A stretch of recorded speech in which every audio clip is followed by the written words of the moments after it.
Ancak size şunu söylüyorum. Teslim olmanın bedeli bir hapishane anlamına geldiğini erken yaşta fark ettim. Burada doğan kalbinde kırılmaz bir silah taşımalı ve özgürlüğe gider. Ancak korku nedir bilmedim.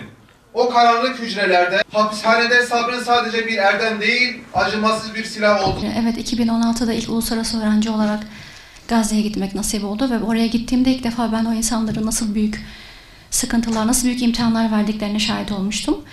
Peki oradaki katliam, oradaki zulümler sadece 7 Ekim'le mi başladı? Tabii ki hayır. Ya 7 seneden fazla oldu. Benim şahit olduklarım şunlardı. En basit insan haklarından yoksunlardı maalesef. Birçok insanın sahip olması gereken eğitim haklarından yoksunlardı.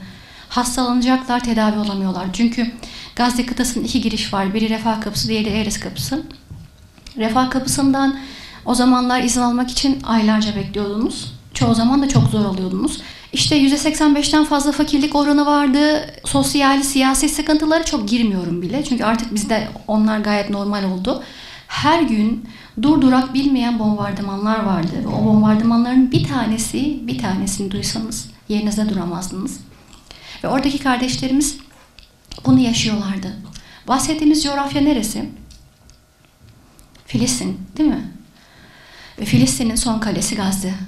O adamlar kimi koruyorlar? Ben ilk gittiğimde o kadar ağır zorluklarla karşılaşıyorlardı ki çok garipsemiştim ve onlara neden bu denli sizler bu topraklara sahip çıkıyorsunuz diye sormuştum.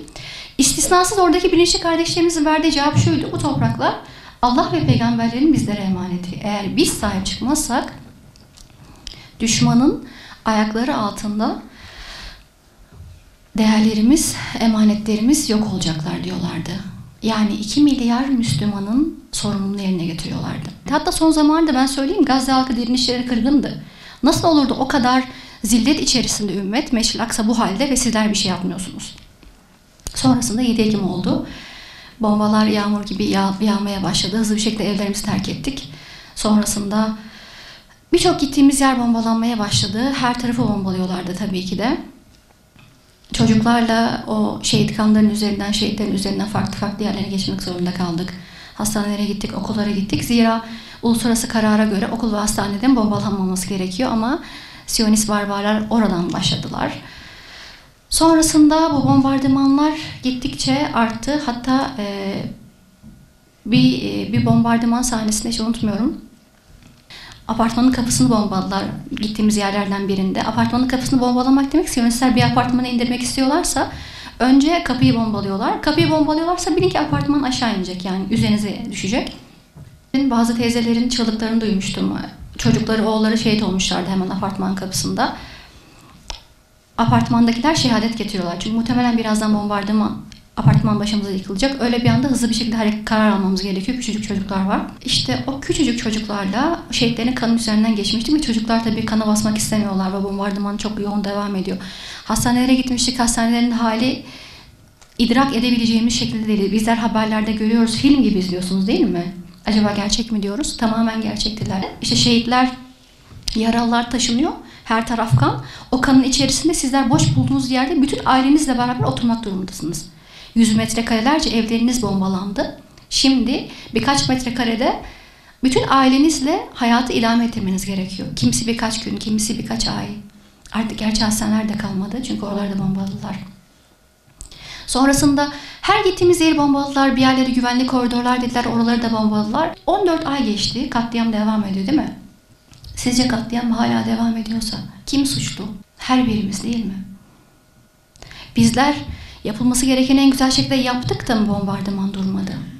Cihat ayeti namaz kadar, oruç kadar farzken neden bizler hala bu ayetin muhatabı değilmiş gibi duruyoruz? Sadece Gazze'lilere mi farz? Orada yaklaşık 6 ay kadar kaldım. Kim şehadeti istediyse orada, bazı kardeşlerimiz çok yorulmuşlardı. Şehadete gittiler. Dua ettiler. 24 saat içerisinde duaları icabet oluyordu.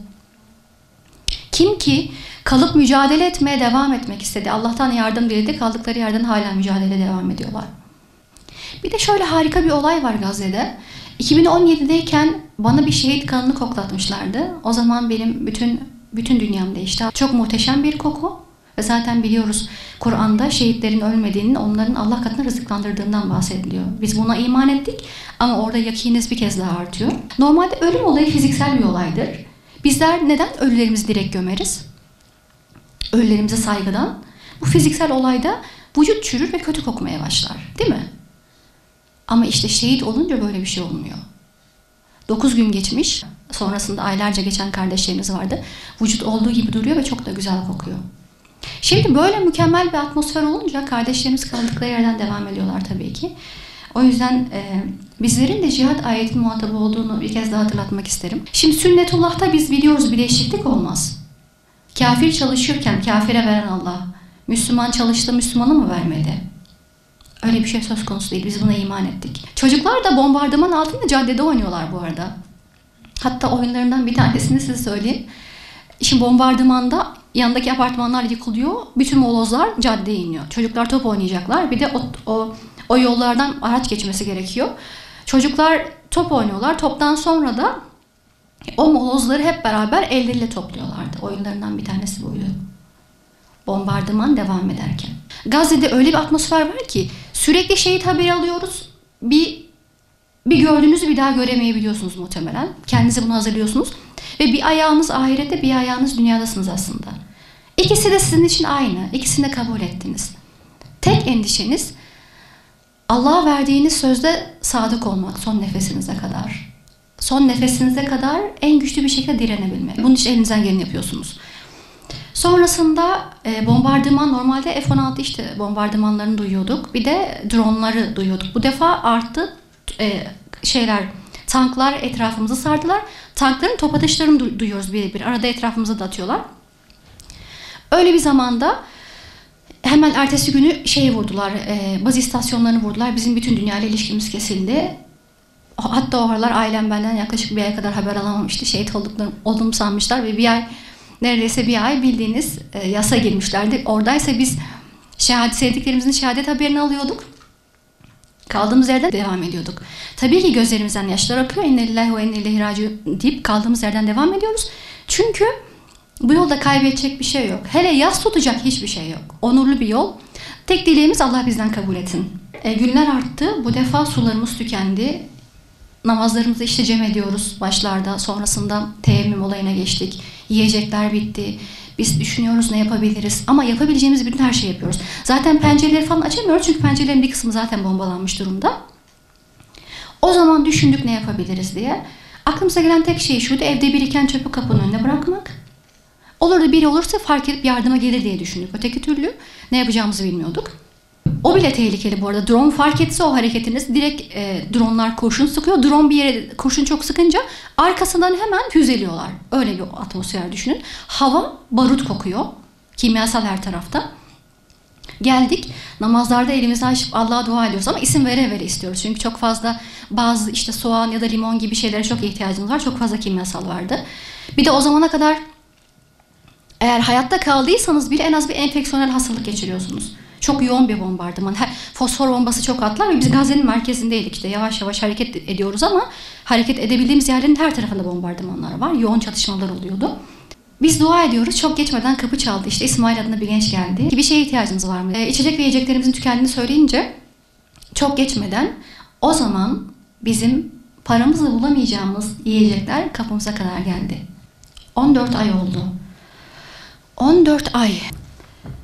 Katliam kaldığı yerden daha şiddetli şekilde devam ediyor. Koydukları planları ilerlettiler. Geldiğimiz noktada Mevasi'yi bombalıyorlar. Çadırları bombalıyorlar ya. Çadırları. Çocukların parçalanmış bedenlerini görüyoruz. Ses yok. Lübnan'ı Gazze'ye çevirdiler. Ses yok. Şu anda Suriye'de ilerliyorlar aslında. Ses yok. Biz neyi eksik yaptık? İlk başta bir ne yaptığımıza bakalım. Ben hatırlıyorum biz Gazze'deyken bizler bombardıman altındayken arada işte güneş enerjisiyle gittiğimiz yerlerin bazılarında haberleri izleyebiliyorduk. Hatta Batman'dan böyle Diyarbakır'dan binlercesi sokaklardaydı. Ve bizler diyorduk ki biz ölürken birileri ayakta diyorduk. Şu anda o yürüyüşler parça parça değil mi? Boykotu bir şekilde yapmaya çalışıyoruz. Ama maalesef ülkemizdeki Siyonistlerin barbarlarla olan ticaretlerini durduramadık hala. Maalesef. Neden bunu yapamadık? Çünkü bir program yapacak oluyoruz. Hala diyoruz ki hangi STK? Hala diyoruz ki hangi siyasi parti? Ve Gazze'de ondan fazla farklı direnişçi grup var. Hepsi hep beraber bir olmuş. Düşmanın karşısına dimdik duruyor bütün ümmet adına ve halk hep beraber direnişleri destekliyor. Bizler Avrupa'nın gösterdiği o birliği gösteremedik. Adamlar Müslüman bile değiller, insanlık çatısı altında durabiliyorlar.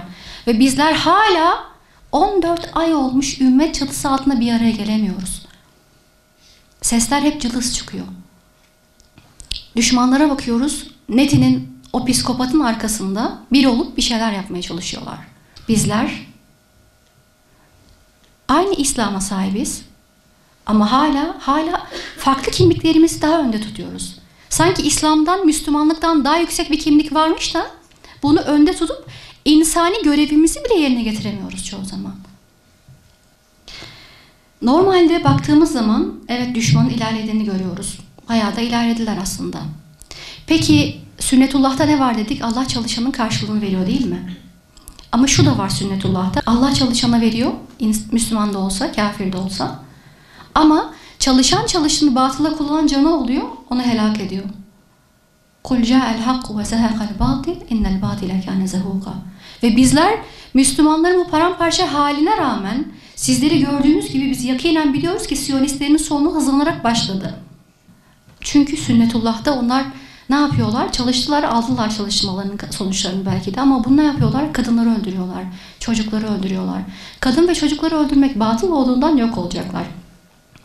Buna karşın yapılması gerekenleri tabii ki de hepimizin sorumluluğu var. Zira Gazze'deki kardeşlerimize bakalım, Halil'dekilerine bakalım, Cenin'dekilerine bakalım, Sena'dakilerine bakalım, Bağdat'a bakalım, Beyrut'a bakalım.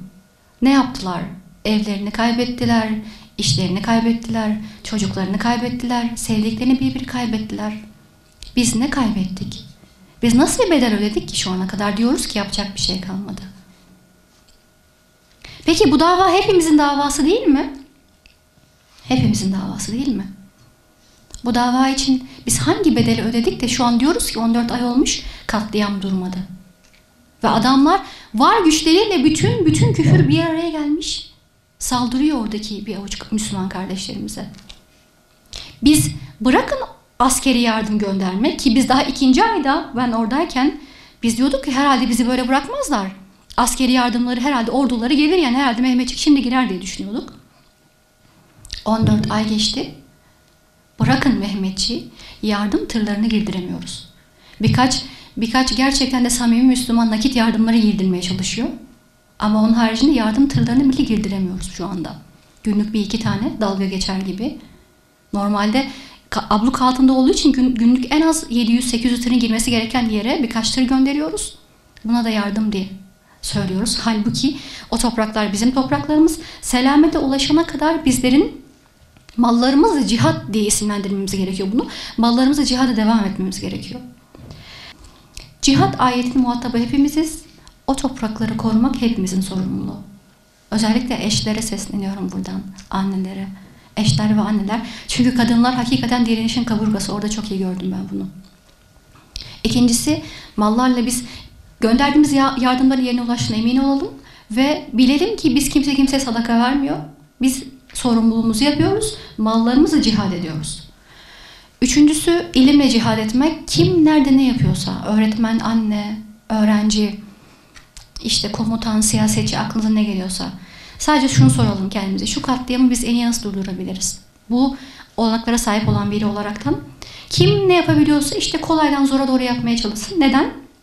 Çünkü biz bunları yaptıkça Allah yapamadıklarımızı yapabilir hale getirecek ve bunları bizim ellerimize gerçekleştirecek. Boykotu artık söylemeyi hayal ediyorum.